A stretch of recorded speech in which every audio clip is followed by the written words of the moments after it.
Hello प्यारे बच्चों, welcome to Saumya maths classroom. आपकी दीदी आपके लिए आपका नया लेक्चर लेकर के आ गई हैं।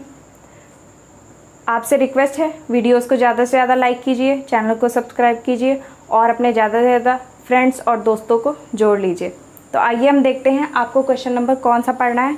हमने क्वेश्चन नंबर 12th तक देख लिया था। उसके आगे क्वेश्चन नंबर 13 जो है वो 3x3 मैट्रिक्स है। अब इसलिए हम क्वेश्चन नंबर 14 पर मूव करते हैं। आइए देखते हैं हमें उसमें क्या पढ़ना है। आपको यहाँ पर दो मैट्रिक्स दिए हैं, ये फर्स्ट मैट्रिक्स है और ये सेकंड, और इन दोनों को मल्टीप्लाई करना है। उसके बाद आपको सेकंड मैट्रिक्स को आगे और फर्स्ट को पीछे रखकर इन्हें मल्टीप्लाई करना है और आपको दिखाना है कि इन दोनों का आंसर बराबर नहीं आएगा। जैसा कि मैंने आपको पिछली क्लासेस में ही बताया था कि जो मैट्रिक्स का जो मल्टीप्लिकेशन होता है वो क्रम विनिमय नहीं होता है। मैंने पिछले क्लासेस में आपको सिखाया है।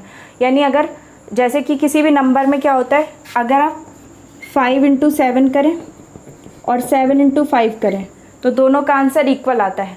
लेकिन मैट्रिक्स में ये प्रॉपर्टी लागू नहीं होती है। उसमें क्या होता है, अगर दो मैट्रिक्स को आपको मल्टीप्लाई करना है तो अगर पहले को आगे और दूसरे को पीछे आपने रखा और दूसरी कंडीशन में दूसरे को आगे और पहले को पीछे रखा तो दोनों कंडीशंस में आंसर चेंज हो जाता है। तो आइए देखते हैं कि आंसर कैसे चेंज होता है। अब हम क्या करेंगे, क्योंकि हमारा जो मैट्रिक्स का मल्टीप्लिकेशन होता है वो थोड़ा सा डिफ़िकल्ट होता है और थोड़ा लेंदी भी होता है, तो हम क्या करते हैं, इसके एक एक पार्ट को सॉल्व करते हैं। तो सबसे पहले LHS लिख लेंगे और LHS की तरफ से सॉल्व करना शुरू करेंगे। LHS में 5 - 1 6 7 है फर्स्ट मैट्रिक्स और अगला मैट्रिक्स है 2 1 3 4। अब जब हमें इन्हें मल्टीप्लाई करना है तो मैंने आपको पिछली क्लासेस में मैट्रिक्स का मल्टीप्लिकेशन बहुत अच्छे से समझाया है।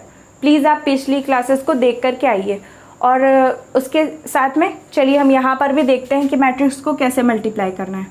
हम जानते हैं कि जब भी हम मैट्रिक्स को मल्टीप्लाई करते हैं तो सबसे पहले अपने पहले वाली मैट्रिक्स की रो को दूसरे वाले मैट्रिक्स के कॉलम से मल्टीप्लाई करते हैं। और ये मल्टीप्लिकेशन कैसे होता है, जो यहाँ हमारी रो का पहला नंबर है उसे हम कॉलम के पहले नंबर से मल्टीप्लाई करेंगे। तो 5 × 2 = 10, बीच में हमें प्लस लगाना होता है, प्लस लगा लेंगे। फिर मैट्रिक्स के दूसरे डिजिट से मैट्रिक्स की पहली रो के दूसरे नंबर से इधर कॉलम के दूसरे नंबर का मल्टीप्लिकेशन होगा। तो +3 और -1 का मल्टीप्लिकेशन -3 आ जाएगा और ये जो हमारा प्लस पहले से लगा था वो हट जाएगा, क्योंकि प्लस और माइनस का मल्टीप्लिकेशन जब होता है तो हम क्या करते हैं, माइनस लगाते हैं, तो इसलिए हमने माइनस लगा दिया। अब आपकी पहली रो और पहले कॉलम का मल्टीप्लिकेशन हो चुका है, तो अब हम अपनी पहली रो का मल्टीप्लिकेशन दूसरे कॉलम से करेंगे। अब दूसरे कॉलम से कैसे मल्टीप्लिकेशन होगा, इधर 5 पहला है यानी रो का पहला डिजिट है और इधर 1 रो कॉलम का पहला डिजिट है, तो इन दोनों का मल्टीप्लिकेशन होगा और 5 आ जाएगा। बीच में प्लस लगना चाहिए लेकिन यहाँ माइनस है इसलिए हम पहले ही माइनस लगा लेते हैं। अगले स्टेप में क्या होगा, इसी रो का दूसरा एलिमेंट -1 है और इस कॉलम का दूसरा एलिमेंट 4 है, तो -1 और +4 का मल्टीप्लिकेशन होगा तो -4 आ जाएगा। अब इसके बाद में अब हमारी इस रो का दोनों कॉलम से मल्टीप्लिकेशन कंप्लीट हो चुका है और हमारी पहली रो पूरी तरीके भर चुकी है। तो जब हम अपनी दूसरी रो पे मूव करेंगे तो इसी के साथ हम अपनी इधर भी सेकेंड रो पर आ जाएंगे। अब सेकेंड रो का मल्टीप्लिकेशन एक बार फर्स्ट कॉलम से होगा, फिर सेकेंड रो का एक बार सेकेंड कॉलम से होगा। फर्स्ट कॉलम से गुणा करके हम यहाँ लिखेंगे और सेकेंड से करके यहाँ लिखेंगे। तो चलिए करते हैं। इधर की सेकेंड रो का फर्स्ट एलिमेंट 6 है और यहाँ फर्स्ट कॉलम का फर्स्ट एलिमेंट 2 है, तो 6 × 2 12 हो जाएगा, प्लस यहाँ पर दूसरा एलिमेंट 7 है और यहाँ रो का जो नीचे वाला एलिमेंट है ये 3, 7 × 3 21। अब ये भी कंप्लीट। अब आपको अपनी दूसरी रो का गुणा दूसरे कॉलम से करना है। तो पहला एलिमेंट 6 है और यहाँ पहला एलिमेंट 1 है, तो 6 × 1 6 और प्लस यहाँ रो का दूसरा एलिमेंट 7 है और यहाँ कॉलम का दूसरा एलिमेंट 4 है, तो 7 × 4 28। अब हम इनको सॉल्व कर लेंगे। सॉल्व करने पे हमको क्या मिलेगा, जब हम 10 से 3 को माइनस करेंगे 7 आएगा, 5 से 1 को माइनस करेंगे, 5 से 4 को माइनस करेंगे 1 आएगा, 12 और 21 को ऐड करेंगे 33 आएगा, और यहाँ पर 28 और 6 को ऐड करेंगे तो 34 आएगा। ओके, अब हम ये हमारा LHS सॉल्व हो चुका है। अब हम क्वेश्चन को, यहाँ पर हम क्वेश्चन मैच नहीं कर सकते, हमें क्या करना है, अपना राइट हैंड साइड सॉल्व करना है और उसे सॉल्व करके देखना है कि क्या इसी के बराबर आता है या कुछ और आता है। तो आप यहाँ पर लिखेंगे हेंस LHS और इतना आप नोट कर लीजिए। अब इसके बाद में हम अपने RHS पे चलते हैं। इसी तरह हमको क्या करना है, RHS को भी सॉल्व कर लेना है।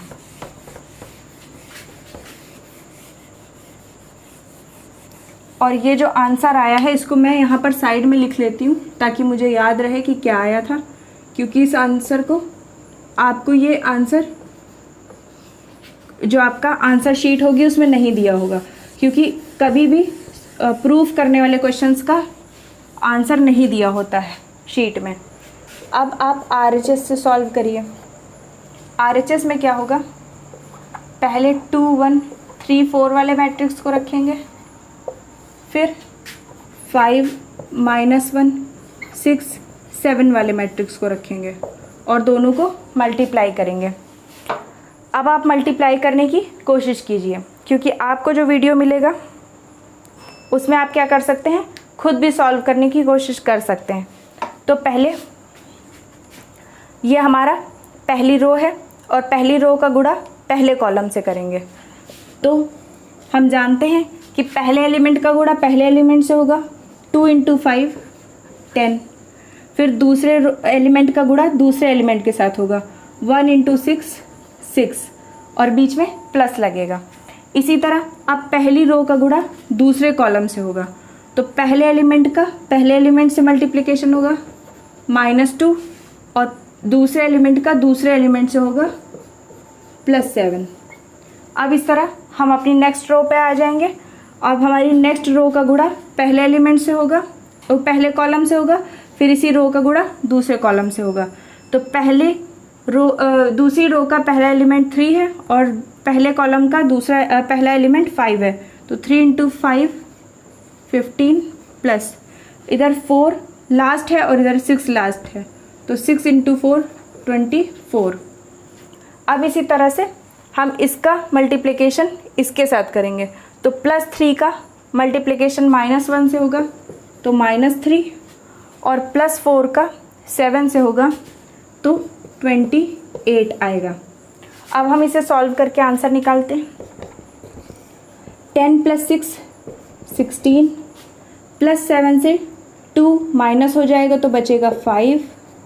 इधर 15 और 24 को जब आप जोड़ेंगे तो आएगा 39, और इधर 28 से जब 3 माइनस करेंगे तो आएगा 25, और ये क्या होगा, RHS होगा।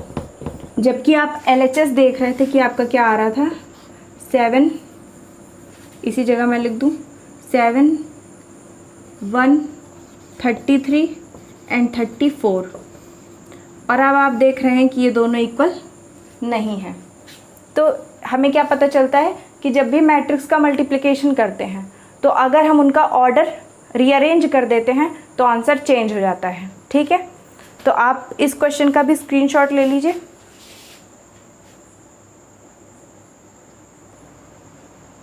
हाँ तो बच्चों, आई होप आपको क्वेश्चन नंबर आपका पिछला वाला समझ में आ गया होगा, और हम मूव करते हैं अपने क्वेश्चन नंबर 17 की तरफ।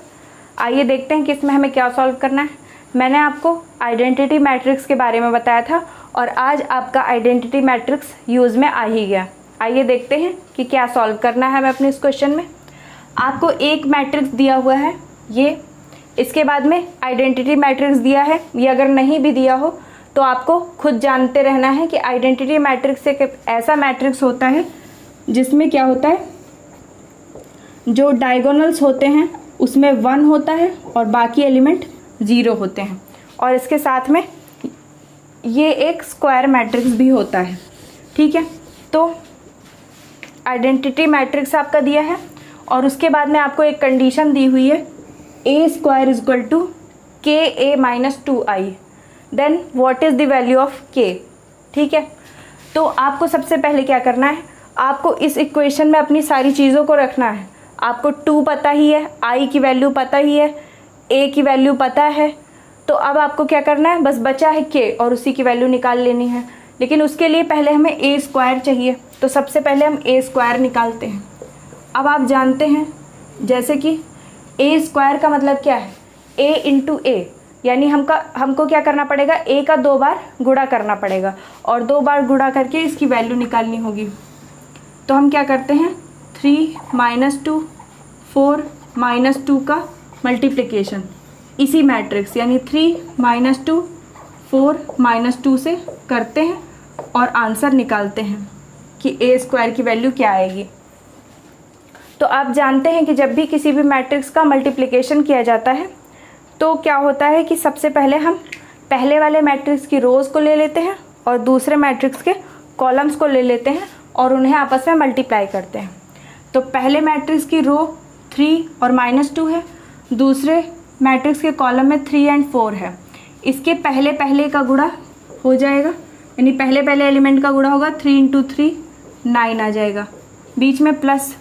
अब क्योंकि यहाँ -2 है और यहाँ 4 है, दोनों का गुणा होगा तो माइनस में आंसर आएगा, तो यहाँ प्लस की जगह माइनस हो जाएगा। अब ये पहला और पहला एलिमेंट था, रो का पहला एलिमेंट, कॉलम का पहला एलिमेंट। अब अगले स्टेप में रो का दूसरा एलिमेंट और कॉलम का भी दूसरा एलिमेंट लेंगे और 4 इंटू -2 करेंगे तो -8 आ जाएगा।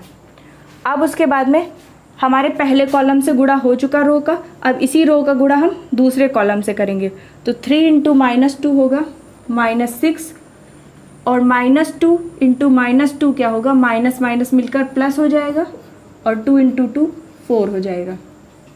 अब इस तरीके अब हमारी पहली रो ख़त्म हो चुकी है। अब दूसरी रो का गुणा पहले कॉलम से करेंगे, तो -4 एंड 3 मल्टीप्लाई होकर 12 बन जाएंगे और -2 इंटू 4 मिलकर के 8 हो जाएंगे। अब इसी दूसरी रो का गुणा दूसरे कॉलम से होगा,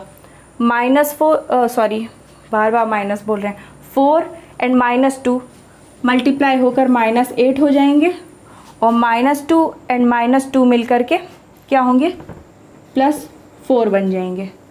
अब इनको सॉल्व कर लेंगे, 9 से 8 माइनस होगा 1 बचेगा, -6 से +4 माइनस होकर -2 बचेगा, 12 से 8 माइनस होकर के 4 बचेगा एंड -8 से 4 माइनस होकर के -4 बचेगा। अब ये आ गई हमारी a स्क्वायर की वैल्यू। अब इसके बाद में हमें के ए रखना है, तो a की वैल्यू हमें पता है और k की नहीं पता है, तो हम सिंपली मल्टीप्लाई कर देंगे, वैसे ही जैसे मैंने आपको एक स्केलर का मल्टीप्लिकेशन सिखाया था। उसके अलावा -2i है, तो हम क्या करते हैं, 2i भी निकाल लेते हैं। 2 इंटू i की वैल्यू आप जानते हैं 1001। अब मैंने आपको बताया जब भी किसी स्केलर का किसी मैट्रिक्स से मल्टीप्लिकेशन होता है तो अंदर के हर एलिमेंट से इसका मल्टीप्लिकेशन हो जाएगा। 2 into 1 2, 2 into 0 0, 2 into 0 0 and 2 into 2 2 हो जाएगा। अब हमारे पास a स्क्वायर हो गया, के ए हो गया, -2i हो गया। अब हम पूरी इक्वेशन में रख कर इन्हें सॉल्व कर सकते हैं। तो तब तक के लिए आप इन्हें लिख लीजिए। तो आइए बच्चों देखते हैं कि हमें कैसे सॉल्व करना है। ये आपकी इक्वेशन है, यहाँ a स्क्वायर की जगह मैंने आपका मैट्रिक्स रख लिया है जो a स्क्वायर सॉल्व करने पर आया था। k की जगह k लिख लिया है, a की जगह a मैट्रिक्स जो आपका दिया हुआ था उसे लिख लिया है और 2i की जगह मैंने 2i वाला मैट्रिक्स जो हमने सॉल्व किया था उसे रख लिया है। अब इसे सिंपली सॉल्व कर लेते हैं। इधर का मैट्रिक्स तो आपका पहले से सॉल्व है और इधर के मैट्रिक्स में आपको क्या करना है, k से मल्टीप्लाई करना है, तो अंदर हर एलिमेंट के साथ k का मल्टीप्लिकेशन हो जाएगा और आप जानते हैं कि क्या क्या आ जाएगा, 3k -2k 4k and -2k। And minus में ये वाला जो आपका लास्ट मैट्रिक्स है उसे हम नोट कर लेंगे। अब आपका जो LHS है वो पहले से सॉल्व है। अब आपको केवल RHS को सॉल्व करना है और RHS में हमें क्या करना है, पहले मैट्रिक्स से दूसरे मैट्रिक्स को माइनस करना है। तो चलिए हम माइनस करते हैं पहले मैट्रिक्स से दूसरा मैट्रिक्स और आंसर निकालते हैं। 1 - 2 4 - 4 इधर सॉल्व करेंगे तो 3k से 2 माइनस होगा, 3k - 2 -2k से 0 माइनस होगा तो -2k ही बचेगा। 4k से 0 माइनस होगा तो 4k आएगा।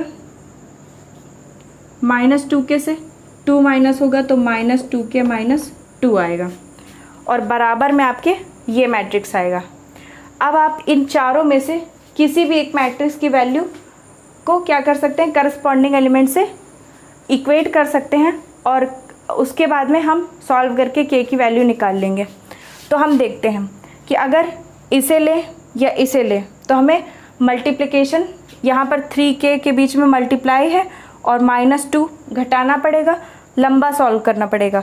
अगर यहाँ पर हम -2 के लें तो यहाँ माइनस को सॉल्व करना पड़ेगा। सबसे इजी हमारे लिए 4k है।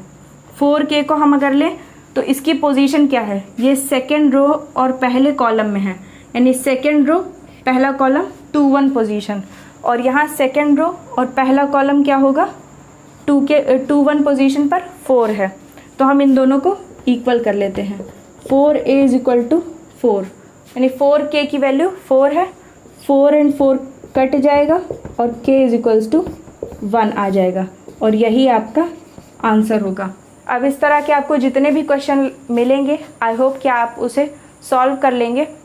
और उसके अलावा मैं आपको फिर से एक बार बता दूं कि आपको 12:15 बजे सुबह यानी कि 12:15 पर ज़्यादा से ज़्यादा बच्चों के साथ, ज़्यादा से ज़्यादा अपने दोस्तों और अपने भाई बहनों के साथ लाइव आना है और अपनी क्लास को रेगुलरली पढ़ना है। ओके, तो तब तक के लिए चैनल को सब्सक्राइब कर लीजिए, वीडियोस को लाइक कर दीजिए और प्लीज़ ज़्यादा से ज़्यादा शेयर कीजिए और सपोर्ट कीजिए अपने चैनल को। Okay, thank you.